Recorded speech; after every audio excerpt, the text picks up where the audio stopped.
نا اتفاقی کا انجام۔ اب دونوں بیلوں کی تھکن دور ہو چکی تھی، اپنی طاقت پر مغرور تھے۔ ایک دن شیر سے لڑائی کی باتیں کر رہے تھے کہ ایک بیل نے کہا، میری طاقت نے شیر کو بھگایا، میرے سینگوں نے اسے زخم پر زخم لگائے، تم تو بس اپنا بچاؤ کرتے رہے۔ دوسرے نے جواب دیا، واہ، اگر میں چستی سے اسے سینگوں پر نہ لیتا تو شیر تمہارا تیا پانچا ہی کر ڈالتا۔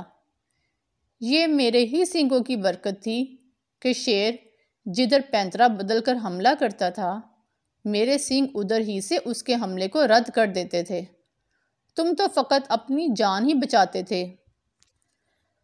تو میں سے تلخی اتنی بڑھی کہ دونوں میں اتفاق نہ رہا اور دونوں نے اپنا اپنا الگ راستہ اختیار کر لیا۔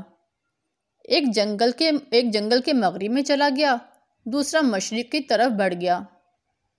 اتنے دنوں میں شیر تندرست ہو چکا تھا اور دور سے ہی بیلوں کو دیکھا کرتا، مگر جب ان میں اتفاق نہ رہا تو شیر کو اپنے وارے نیارے نظر آئے اور ایک بیل کی تاک میں گھات لگا کر بیٹھ گیا۔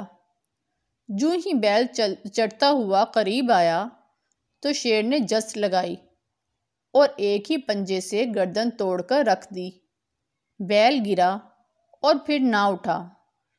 شیر نے جی بھر کر تازہ گوشت کھایا اور اپنی کچھار میں جا کر سو رہا۔ اگلے دن اٹھا اور دوسرے بیل کی تلاش میں نکل کھڑا ہوا۔ یہ بیل بھی اسے جلد ہی مل گیا۔ شیر ایک جھاڑی کے پیچھے چھپ کر بیٹھ گیا اور دل ہی دل میں اس کے گوشت کا مزہ لینے لگا۔ بیل بے خبر چر رہا تھا، اس کو خیال بھی نہ تھا کہ دشمن اس کی طاق میں ہے۔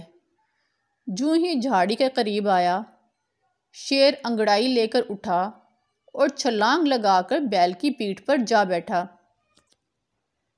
بیل نے بتیڑا جھٹکا، سینگ ہلائے، مگر شیر نے اپنے پنجوں سے اس کی کھال ادھیڑ دی اور ایک پنجہ اس زور سے گردن پر مارا کہ گردن ایک طرف لڑک گئی۔ بیل زمین پر گر کر مر گیا۔ شیر نے اس کا گوشت کھایا، لہو پی کر اپنی پیاس بجھائی اور دھاڑتا ہوا ایک طرف کو نکل گیا۔